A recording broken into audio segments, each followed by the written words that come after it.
Hello, story lovers. Welcome back to my channel, Madly in Love Part 78.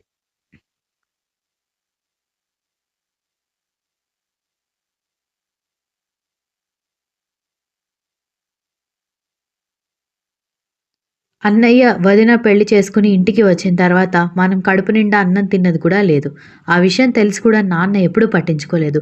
అలాంటి మనిషి కూతురు గురించి బాధపడి హాస్పిటల్‌కి వస్తారని ఎలా అనుకున్నావు నువ్వు? ఇక అమ్మ మన్ను తిన్న పాములాగా ఉంటుంది కానీ, కనీసం కడుపు తీపి కూడా ఆవిడకి తెలియకపోవడమే నాకు ఆశ్చర్యంగా ఉంది. మౌనంగా ఉండొచ్చు కానీ మరీ ఇంత మౌనమా? కళ్ళ ముందు జరుగుతున్న వాటిని తోలుబొమ్మ ఆటలాగా చూస్తున్నట్టుగా చూడ్డం. వాళ్ళిద్దరూ అసలు ఏ జాతకంలో, ఏ గడియలో పుట్టారో కూడా నాకు అర్థం కావట్లేదు అంది దీక్షిత.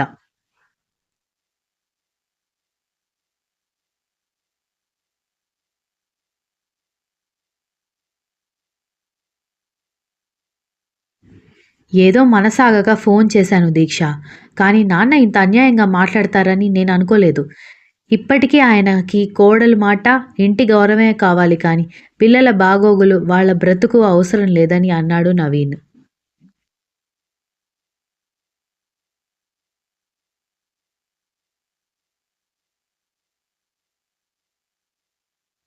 అలా జరగడం మొదటిసారి కావడంతో గంటకే మెలకువ రావాల్సింది 3 గంటలైనా దక్షకి మెలకువ రాలేదు.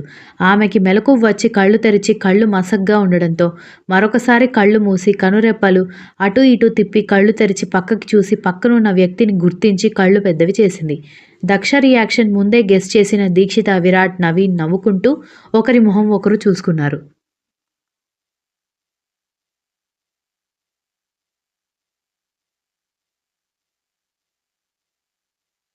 దక్ష ఒక్క ఉదుటున లేచి కర్ణని హగ్ చేసుకోవడంతో ఆమెకి సెలైన్ బాటిల్ టైట్ అయ్యి ఇబ్బంది అవడంతో "idiot, don't you have brain" అని అరిచి ఆమె చేతిని జాగ్రత్తగా పట్టుకోవడంతో అతన్ని ఆర్ద్రంగా హత్తుకొని గట్టిగా ఏడవడం మొదలు పెడితే అతని ఒంటి మీద కూడా గాయాలుండడంతో మంట పుట్టింది.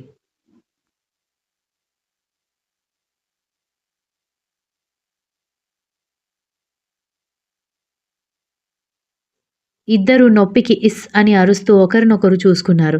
విరాట్, దీక్షిత, నవీన్ ముగ్గురూ వాళ్ళని ఒంటరిగా వదిలేసి బయటికి వెళ్ళిపోవడంతో దక్ష ఇంకాస్త కుళ్ళి కుళ్ళి ఏడుస్తూ అతన్ని గాఢంగా కౌగిలించుకొని "ఎక్కడికి వెళ్ళిపోయారు? 3 రోజులు ఏ న్యూస్ లేదు. టీవీ న్యూస్‌లో మీ గురించి ఏదేదో చెప్తుంటే నేనెంత పిచ్చిదాన్ని అయిపోయానో తెలుసా అసలు? పిచ్చిదాన్ని అయిపోతానేమోనని అనుకున్నాను" అనగానే ఆమె చుట్టూ ఉన్న చేతులు ఇంకా గాఢంగా అల్లేసి "పిచ్చిగా వాగితే చంపేస్తాను, అనగానే చంపేయండి" అని చిన్నగా ఏడుపులోనే నవ్వుతూ మనస్ఫూర్తిగా హగ్ చేసుకుంది.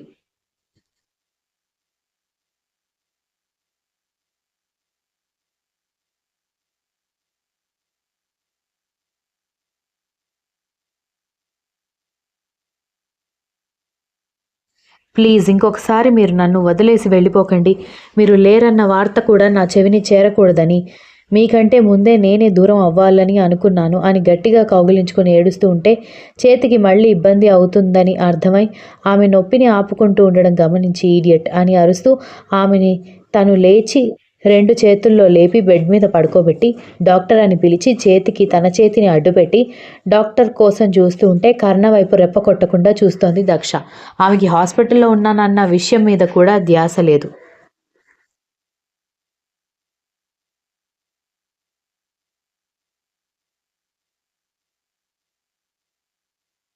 డాక్టర్ వచ్చి ఆమె చేతిని గమనించి "ఏంటమ్మా ఇది?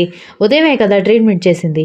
ఈలోపే కదిలించావు. ఇన్ఫెక్షన్ అయిందంటే చేతికి ఎంత ప్రాబ్లమ్ అవుతుందో తెలుసా" అని ఒకసారి చేయి చూసి ట్రీట్మెంట్ ఎఫెక్ట్ కాలేదు కానీ కొంచెం వాపు వచ్చిందని అర్థం కావడంతో వెంటనే మొత్తం క్లీన్ చేసి మళ్ళీ ఇబ్బంది కాకుండా నొప్పి అవ్వకుండా మెడిసిన్ ఇచ్చి "మీరంటే ఆవిడకి పిచ్చి ప్రేమ ఉన్నట్టుందని" డాక్టర్ కర్ణ వైపు చూడడంతో "ఆయనకి కూడా నేనంటే పిచ్చి ప్రేమ" అని దక్ష చెప్పడంతో దక్ష వైపు సీరియస్‌గా చూసి "డాక్టర్, ఎనీ ప్రాబ్లమ్" అని అడిగాడు.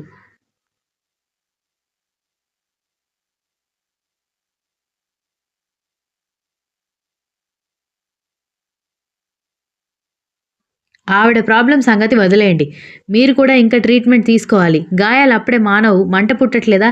ఇలా వచ్చి ఈవిడ దగ్గర కూర్చున్నారు" అని నర్స్‌ని పిలిచి కర్ణ తన రూమ్‌కి వెళ్ళే వరకు పక్కనే ఉండమని చెప్పి, దక్షకు కూడా సీరియస్‌గా మళ్ళీ చేతికి ప్రాబ్లమ్ అయితే మాత్రం బాగోదని గట్టిగా చెప్పి డాక్టర్ వెళ్ళిపోయాడు. కర్ణ వెళ్ళిపోగానే దీక్షితని అక్క అక్క అని గట్టిగా అరుస్తూ పిలవడంతో ఏమైందో అనుకుని దీక్షిత పరిగెత్తుకు రావడంతో నేను చూసిందంతా నిజమే కదా!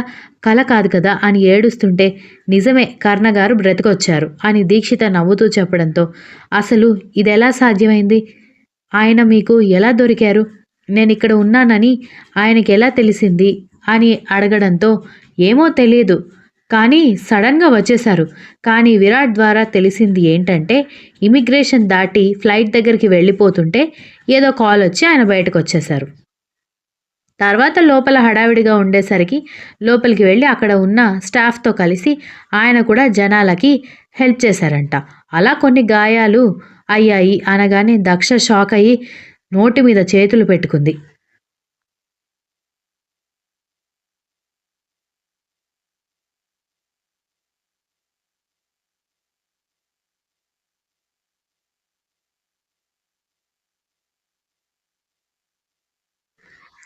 అసలు ఈయనకెందుకు? బయటికి వచ్చేయాల్సింది కదా అని దక్ష అరవడంతో ఇది మరీ బావుంది. ఆయన క్షేమంగా రావాలి అనుకోవడం కరెక్టే. చూస్తూ చూస్తూ అక్కడ జరుగుతున్నది తెలిసి కూడా బాధ్యత లేకుండా పక్కనే ఉండి సైలెంట్‌గా ఎలా ఉంటారు? పైగా అది ఆయన స్టేటస్‌కి కరెక్ట్ కాదు కూడా. క్షేమంగా వచ్చాడు కదా! ఇక ఏడ్చి మమ్మల్ని టెన్షన్ పెట్టి చంపకుండా రెస్ట్ తీసుకోవే నీకు దండం పెడతాను అని దీక్షిత రిక్వెస్ట్ చేయడంతో దక్ష తలాడించి చాలా స్ట్రెస్ తీసుకోవడంతో నిద్రలోకి జారుకుంది.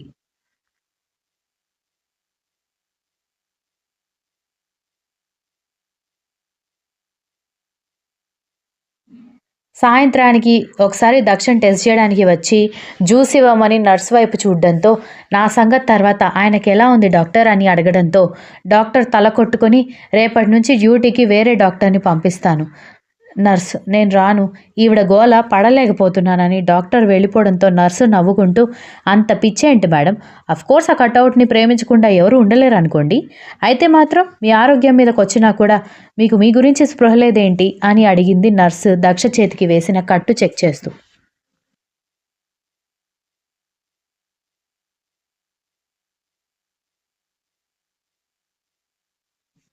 ఆయన అన్నవాడు క్షేమంగా లేడు. నా కళ్ళ ముందుకి రాడు. ఇంకెప్పటికీ లేడు అని తెలిసే ఒక్క క్షణం ముందే నేనందరికీ దూరం అయిపోవాలి అని దక్ష స్థిరంగా చెప్పడంతో నర్స్ ఆశ్చర్యపోయి కట్టు ప్రాపర్‌గా ఉందని తెలిసాక జ్యూస్ ఇచ్చి ఇది తాగి రెస్ట్ తీసుకోండి మేడం అని చెప్పి నర్సు వెళ్ళిపోవడంతో జ్యూస్ ఒక్కొక్క గుటక తాగుతూ దీక్షిత రావడంతో ఆయన ఏమైనా తిన్నారా అని అడగడంతో ఒసేయ్ నీకైనా మేము ముగ్గురం మాత్రమే ఉన్నామే.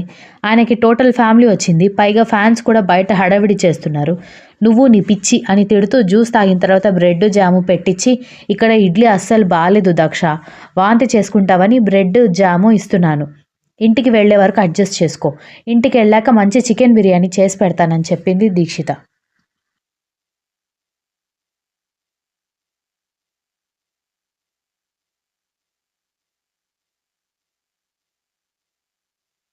దక్షకి మాత్రం దీక్షిత మాటల మీద దృష్టి లేదు. కర్ణ బాగున్నాడు. అంతే చాలు అన్నట్టుగా ఉంది ఆమెకి.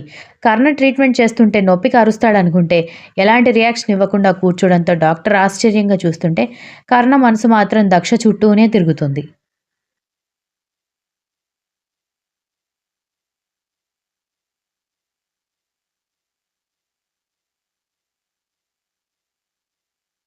ఈ 3 డేస్ అతను మెలకువగా లేడు.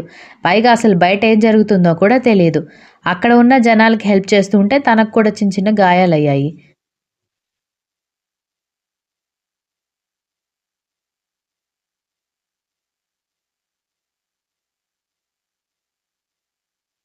అలానే బాగానే 20 మంది వరకు కాపాడి హాస్పిటల్‌కి తీసుకువెళ్తూ ఉంటే స్పృహ కోల్పోయాడు.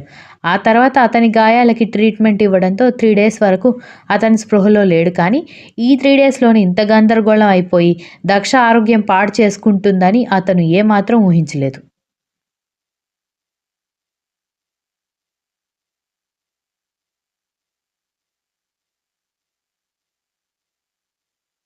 నాన్న కొంచెం భోజనం చేయరా అని వాళ్ళ నాన్నమ్మ బ్రతిమాలడంతో ఆడవైపు ఒకసారి చూసి జ్యూస్ తాగి 10 మినిట్స్ కూడా అవ్వలేదు.